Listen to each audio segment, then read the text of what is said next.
फैलाऊंगा, नेताओं की चालबाजी को, और ये लोग देश की जनता को कैसे धोखा धर्म कर्म को बर्बाद कर रहे। लेकिन खैर, समय चक्र बलवान होता देखो, जनता नेताओं की तरफ मुड़ गई। गुरु महाराज की बात तो बहुत सुने तो लोग। गुरु महाराज ने भी अकेले ही तो पैदा हुए थे। जब भगवान राम धरती पर पैदा हुए तो अकेले पैदा हुए, फिर 4 भाई उनके साथ हुए, फिर देखो हनुमान, अंगद, जाम, फिर तो गोले गोल बन गई।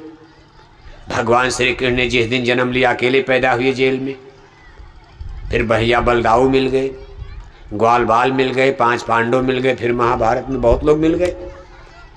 ऐसे हमारे गुरु महाराज ने भी जब धरती पर जन्म लिया, आखिर अकेले ही तो पैदा हुए। और जब पहला उन्होंने सत्संग संदेश शाकाहारी धर्म का, काशी नगरी बनारस में गंगा के किनारे, जुलाई का महीना था, 11 जुलाई, 10 जुलाई सन 1952, बिल्कुल देश आजाद हो रहा है। अभी भारत में मुर्गी पालन, मछली पालन, सुअर पालन का कानून नहीं बना था। अभी सरकारें शराब का लाइसेंस, कोटा, परमिट का कॉन्स्टिट्यूशन कानून नहीं बनाई थी। 1952 में नसबंदी, गर्भपात, परिवार नियोजन का भी कानून नहीं बना था।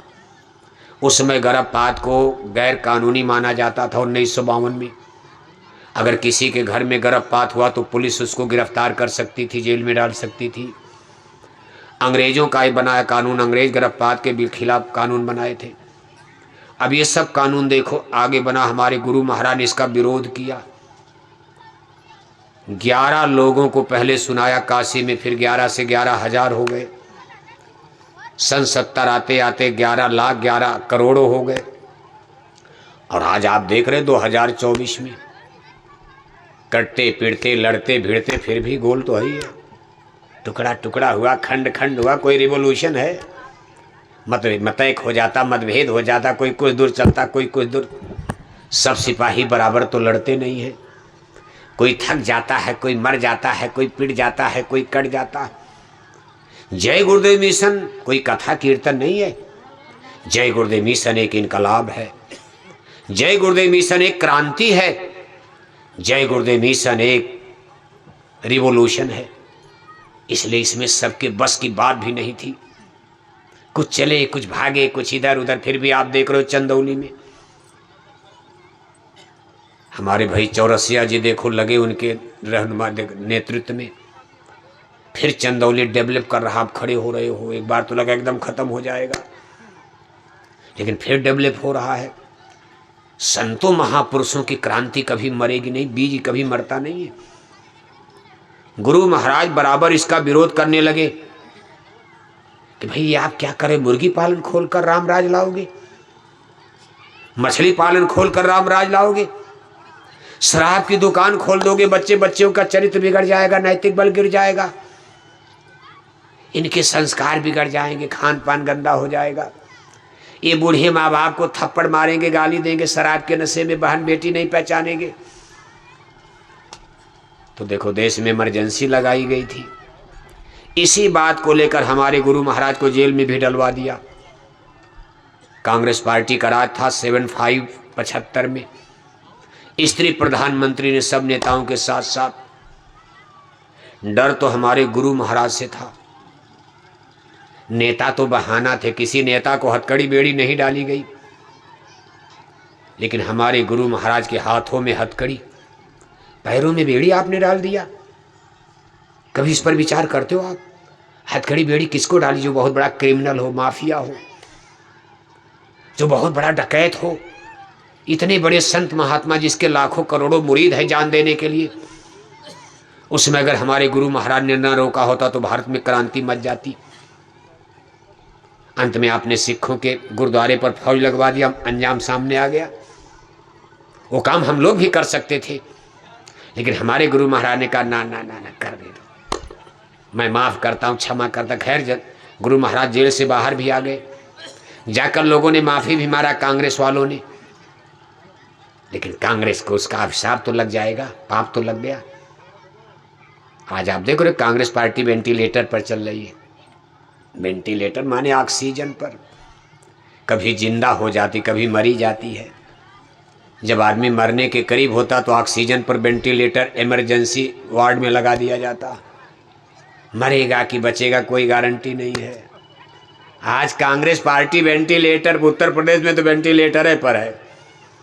कितनों जोर भारत, एक जमाना था कांग्रेस कांग्रेस कांग्रेस, और पार्टियों की बहनी नहीं होती थी। चंदौली बनारस में, बनारस कांग्रेसियों का गढ़ था, लेकिन आज उसी बनारस में कांग्रेस वेंटिलेटर पर है। बताओ आप, समय बलवान होता, सत्ता का घमंड नहीं करना चाहिए। इसलिए आज भी जो लोग सत्ता में हैं उनको अतीत से ज्ञान लेना चाहिए। 700 वर्ष भारत में मुसलमानों ने राज किया, लेकिन जब गरीबों की आह लग गई तो सल्तनत खत्म हो गई। 225 वर्ष अंग्रेजों ने राज किया, गरीबों की आह लग गई, उनका भी सत्ता खत्म। कांग्रेस पार्टी ने इतना बड़ा जुर्म अत्याचार किया, इमरजेंसी आपातकाल में हमारे तमाम सत्संगी भाई बहनों को जेलों में बंद करके, कितने की मूंछ पकड़ करके दरोगा मारते थे। आज देख रहे हो कांग्रेस पार्टी का हाल। वर्तमान में जो सत्ता में लोग हैं उनसे हमारी अपील है, आप भी संभल करके रहो। सत्ता अमर नहीं होती है। कब विधाता नाराज हो जाए, कब किसी गरीब की आह लग जाए। आह गरीबी का हर खुदाए, अगर किसी गरीब की आह लग गई तो आपकी सत्ता रसातल को चली जाएगी, पता नहीं चलेगा। और जो होना है वो होने जा रहा है। भारत में सनातन आ रहा है, शाकाहारी आ रहा। ये जितना आप आडंबर पाखंड धर्म कर्म देख रहे, सब कट पीट कर किनारे हो जाएगा। ये कोई धर्म है जो आज हिंदू लोग दिन भर बोलते जय श्री राम जय श्री राम जय श्री राम, और शाम को लिया 200 ग्राम टनाटन हो रहे। कौन सा राम का नाम ले रहे हो आप? कौन सा धर्म लाना चाहते हो? शराब पी करके राम नाम, अंडा खाकर राम नाम, मछली खाकर राम नाम। हमारे गुरु महाराज देखो एक कहानी सुनाते थे। नदी के किनारे बालू पर एक देवी का बड़ा सुंदर मंदिर बना था। 9 दिन की नवरात्रि में वहां बहुत बड़ा मेला लगता था। नवरात्रि हिंदू लोग मनाते 9 दिन में। देवी के मंदिर में 9 दिन का मेला, ठसाठस भीड़। एक गांव में 25-30 आदमी जो आपस में संगी साथी दोस्त मित्र थे, उन्होंने राय मशवरा किया कि भाई एक दिन हम लोग भी पुजारी बन जाएं। 9 दिन तो हम लोग शराब छोड़ नहीं पाएंगे, शाकाहारी रह नहीं पाएंगे, लेकिन नवरात्रि चलो एक दिन तो पूजा कर लिया जाए। कहा कल ही किया जाएगा, कल हम लोग एकदम व्रत रहेंगे, नहा धोकर खूब तिलक टीका लगाकर फूल बतासा लेकर देवी के मंदिर के बिल्कुल करीब पहुंच गए पूजा करने। ठसा ठस वहां भीड़ मची है। जब बिल्कुल मंदिर के करीब पहुंचे कि अब पूजा किया जाए, तब तक उनके एक साथी को बड़े जोर से टट्टी लग गई। क्या लग गई? टट्टी जानते हो नहीं जानते हो? टटिया नहीं, टट्टी लग गई। उसने कहा भाई बड़ा गड़बड़ हो गया, कोई हमको उपाय बताओ, हमको टट्टी लग गई, कोई उपाय बताओ। दोस्तों ने कहा अरे बेवकूफ आदमी, यहाँ कहाँ टट्टी करोगी, मंदिर के सामने यहाँ पानी भी नहीं है। उपाय बस एक ही कि 5 मिनट टट्टी रोक लो, मंदिर में पूजा कर लिया जाए, तुम भी कर लो। मेला के बाहर चलो, नदी के किनारे जंगल में टट्टी करो, नदी में पानी मिलेगा। अरे उसने कहा वो टट्टी नहीं लगी कि 10 मिनट रोक लिया जाए। ऐसी जबरदस्त टट्टी लगी है, अगर 5 सेकंड की देरी अब हो गई तो आज मेरा चड्ढी पायजामा खराब हो जाएगा। सारी महफिल में, जनता में हमारी बड़ी बेइज्जती, मेरी लाज बचा लो। सही है, कभी कभी आपको भी ऐसी टट्टी लगी होगी कि आपको पता नहीं चड्ढी पायजामा में टट्टी हो जाती है। उसको इसी तरह की टट्टी लग गई। उसके साथियों ने कहा अच्छा देखो एक उपाय है, नीचे है बालू, बालू में हाथ से भी गड्ढा आराम से हो जाएगा, तुम धीरे से नीचे बैठ जाओ, हम सब लोग घेरा बनाकर तुमको खड़े हो रहे हैं। नीचे कौन देख रहा? सबका ध्यान तो देवी मैया के मंदिर पर लगा पूजा में। हम 20, 25, 30 आदमी घेर कर खड़े होंगे, धीरे से बैठ जाओ, बालू में करो गड्ढा और टट्टी करके बालू की पिंडी, चबूतरा जरा मजबूत बना देना, क्योंकि किसी पुजारी का पैर पड़ गया, टट्टी लगी तो 10 गाली देगा, कौन बेवकूफ टट्टी कर दिया। इसलिए चबूतरा बालू का इतना मजबूत बनाना कि टट्टी पर पैर न पड़े और दबे न। अब उसको तो नुस्खा मिल गया, उपाय, तुरंत बैठा, टट्टी किया, पिंडी बनाया, चबूतरा, उठ करके खड़ा, चड्ढी पायजामा पहन के टनाटन हो गया। पानी मिला नहीं, चड्ढी पायजामा पहन लिया, लगा सोचने कि हम तो अशुद्ध हो गए, अब पूजा कैसे करेंगे, माला भी अशुद्ध, फूल भी अशुद्ध, प्रसाद भी अशुद्ध, बतासा भी अशुद्ध। कहा पूजा स्थगित, अब कल करेंगे। नहा धोकर फिर से अपना फूल बतासा उसी बालू पर, पिंडी पर रख दिया। उसके साथी लगे सोचने कि हम भी तो अशुद्ध हो गए, हमारे सामने टट्टी की हम देख रहे हैं, मान लो हम लोग ना देखे होते, आपके घर के बगल में ही एक कमरे में आप सो रहे हो, दूसरे कमरे में क्या हो रहा नहीं देखोगे, सब ठीक है, लेकिन जब देख लोगे तो घृणा हो जाएगी। दुनिया में बहुत ऐसे काम होते आपको पता नहीं, देख लोगे तो हाथ की रोटी नहीं खाओगे, भोजन नहीं करोगे आप। उसके साथी लगे सोचने भाई हमारे सामने टट्टी किया, हम भी अशुद्ध हो गए, हम भी पूजा नहीं करेंगे। सबकी पूजा स्थगित।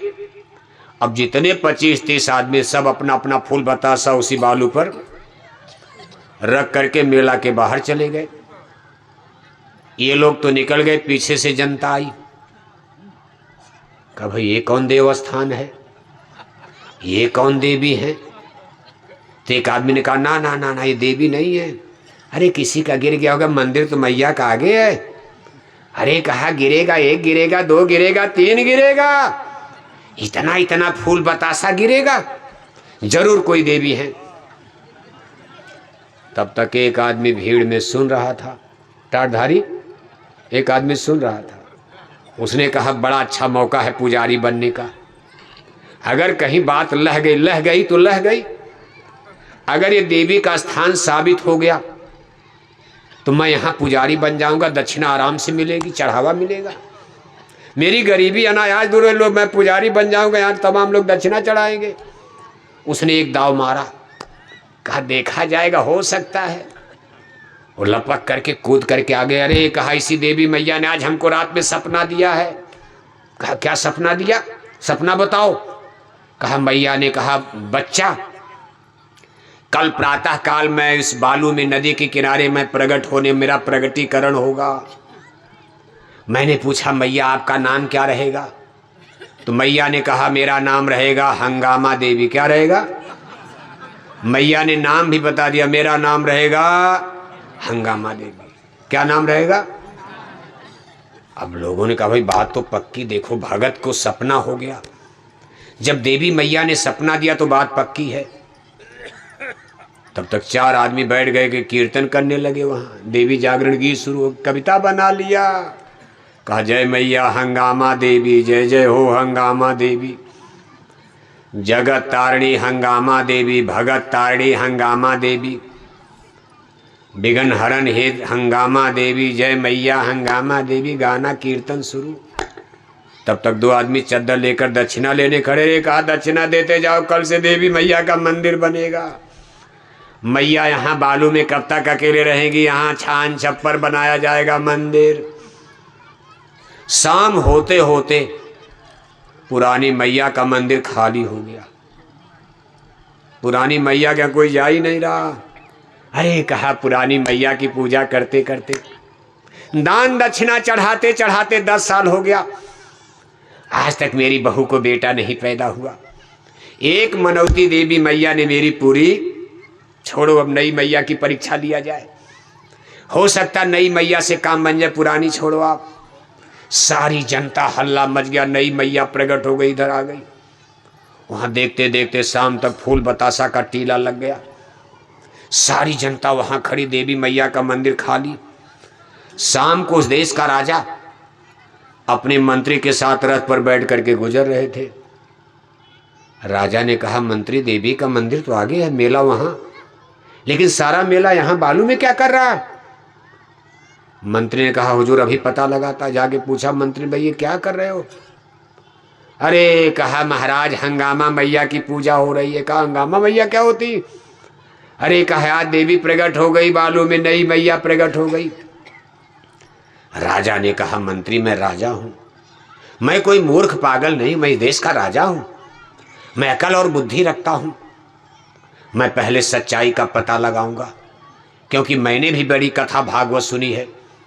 आज तक किसी विद्वान ने हमको हंगामा देवी का नाम, रामायण में, गीता में, वेद, भागवत, शास्त्र, पुराण, जितने हिंदू लिटरेचर्स, जितने हिंदू धर्म की किताबें हैं, कहीं हंगामा देवी का नाम हमने ना तो किसी विद्वान ने बताया, ना आज तक हमने किसी कथा का कीर्तन में कभी सुना, प्रवचन में। मैं पहले सच्चाई का पता लगाऊंगा, मैं राजा हूं, मेरा धर्म है, कर्तव्य है कि अपनी जनता को मैं गलत रास्ते पर रोकूं, हो सकता गड़बड़ हो। राजा ने कहा मंत्री पूजा बंद। अब राजा का ऑर्डर हो गया तो पूजा बंद हो गई। एमपी एमएलए तो नहीं बंद करवा पाएंगे। एमपी एमएलए तो देखेंगे जनता नाराज हो गई तो वोट नहीं देगी। चाहे हंगामा पूजो, चाहे ये पूजो, चाहे नरक जाओ, चाहे हमको वोट से मतलब है कि तो आप पूजा से मतलब है। एमपी एमएलए का 2 लाख हम भी चंदा देंगे, मंदिर बनवाओ कल से, लेकिन सब वोट पूरे गांव का हमको मिलना चाहिए। लेकिन राजा को वोट लेना है। राजा तलवार के बल पर राजा बनते थे, उनको जनता से क्या लेना देना, जनता को बचाना है इस गलत रास्ते से। राजा ने कहा मंत्री पूजा बंद, पूजा बंद। राजा ने कहा मंत्री जरा फूल बतासा खींचकर किनारे करो, देखो नीचे देवी कहाँ है। जब फूल बतासा खींचकर किनारे किया तो नीचे बालू का चबूतरा पिंडी मिल गई। राजा ने कहा भाई ये तो बालू है। तो लोगों ने कहा हुजूर इसके नीचे देवी प्रगटीकरण हो रहा है, ये बालू अपने आप ऊपर आ रही है। पंडित पुरोहित ब्राह्मणों ने मुहूर्त बता दिया, कल भोर में प्रगटीकरण हो जाएगा। राजा ने कहा मंत्री मैं अभी देखना चाहता हूं देवी कितना नीचे हैं, जरा बालू हटाओ तो। अब राजा की बात कौन टालेगा बताओ आप। जब बालू हटाया गया तो नीचे मिल गई टट्टी, टट्टी मिल गई। सुबह तो टट्टी किया था, शाम तक पूजा शुरू हो गई। शाम को राजा पहुंच गए। राजा ने डांटा, कहा मूर्ख, पागल, बेवकूफ, अंधविश्वासी, टट्टी की पूजा करके कह रहे हंगामा देवी प्रकट हो गई। हमारा धर्म का सत्यानाश करके रख दिया, ऐसी तैसी कर दिया। बस ऐसे पूजा है सब। मंदिर में टन टन घंटी घंटा बजाए जा रहे, हरे रामा हरे कृष्णा कीर्तन गाए जा रहे, और 1-1 किलो मछली, 10-10 बोतल शराब। बताओ आप, शाकाहारी सनातन धर्म तो सब हिंदू ही भूल गए। आज 80% हिंदू भारत में मांस खाते। कितने हिंदू? जोर से बोलो। यही तो समझना है कितना बड़ा काम हम लोग लेकर चल। बताओ आप, मतलब इसका एक हिंदू शाकाहारी तो सामने 4 हिंदू मांसाहारी। जितना हिंदू भारत में शाकाहारी उसका 4 गुना हिंदू भारत में। अब आप भारत की बात तो समझोगे नहीं। भारत की बात तो हमने कर दिया और इसकी जवाबदेही हमारी होगी, क्योंकि आवाज मशीनों में जा रही है। लेकिन आप साधारण रूप से समझ सकते हो, अपने गांव में तो आप अंदाजा लगा सकते हो। ये आपका कौन गांव है? हैं? बोदलपुर। ये आपका गांव बोदलपुर है। कल 2 रजिस्टर बनाओ आप, इतना तो कर लो आप। 2 रजिस्टर बनाओ।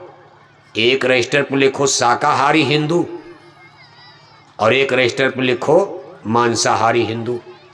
मुसलमानों को अभी नहीं है ना, मुसलमानों के मत जान, झगड़े करा दोगे आप, मिलेगा कुछ नहीं, लाठी भी टूट जाएगी, सांप भी नहीं मरेगा।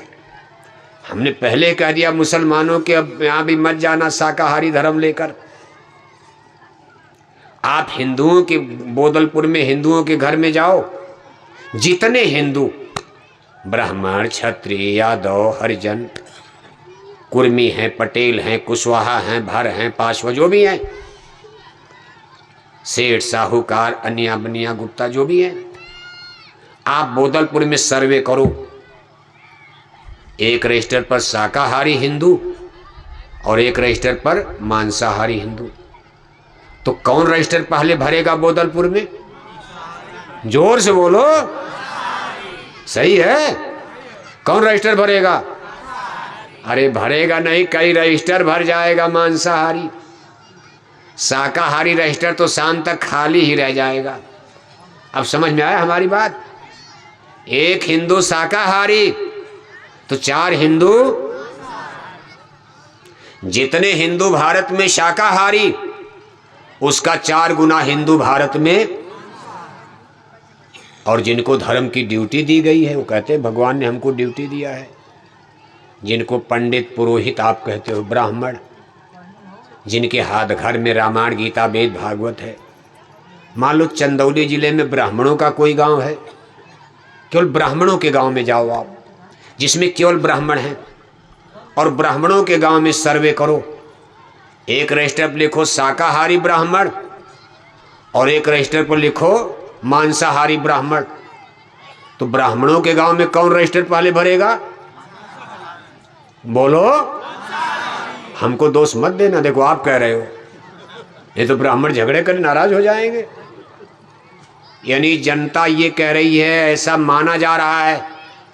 आज स्थिति इतनी खराब है कि ब्राह्मणों के गांव में भी शाकाहारी ब्राह्मण कम, मांसाहारी ब्राह्मण। कौन धर्म बचाएगा बताओ आप? अंधा गुरु और बहिरा चेला, होय नरक में ठेलम। वही ब्राह्मण गुरुआई करते हैं, वही ब्राह्मण आपको कथा सुना रहे हैं, वही ब्राह्मण कह रहे हम सनातन ला रहे हैं। वो दावा कर रहे हैं कि हम धर्म की रक्षा करेंगे। आप क्या करोगे रक्षा? अगर आपके बस की रक्षा होती तो आज हम लोगों को बोरा पहनने की क्या जरूरत थी? कोई बाप अपने बेटे कोई शौक में पहना है, कोई बाप अपने बेटे को बोरा नहीं पहना सकता। एक भीख मांगने वाला भिखारी भी बोरा नहीं पहनेगा। गांव गांव में भारत में ब्राह्मण रहते, कौन ऐसा गांव जहां 2-4 घर ब्राह्मण ना हो? अगर आज धर्म की रक्षा आप कर लिए होते तो आज हमारे लाखों लाख भाई बहनों को शाकाहारी जैकेट पहनकर, इतना डीजल, इतना पेट्रोल, इतना झंडा, बैनर, पोस्टर, अरबों अरबों रुपया, करोड़ों नहीं अरबों रुपया जय गुरुदेव मिशन का 70 बरस में खर्च हो गया। आप क्या धर्म की रक्षा करोगे? अब खाक करोगे आप? भले अपने घर परिवार को ठीक करो। भारत के साधु महात्माओं का जहां सवाल है, कोई शाकाहारी धर्म का प्रवचन करते हैं, 2-2 घंटा, एक हफ्ता गीता सुनाते, लेकिन किसी गुरु के प्रवचन में शाकाहार पर कोई जोर नहीं पड़ा डालता। केवल भारत में जय गुरुदेव मिशन एक ऐसा मिशन है जो शाकाहारी धर्म के प्रचार के लिए अब तो एक गांव गोद लेकर घर घर जाकर लोगों को और अपील हो रही कि हाथ जोड़कर विनय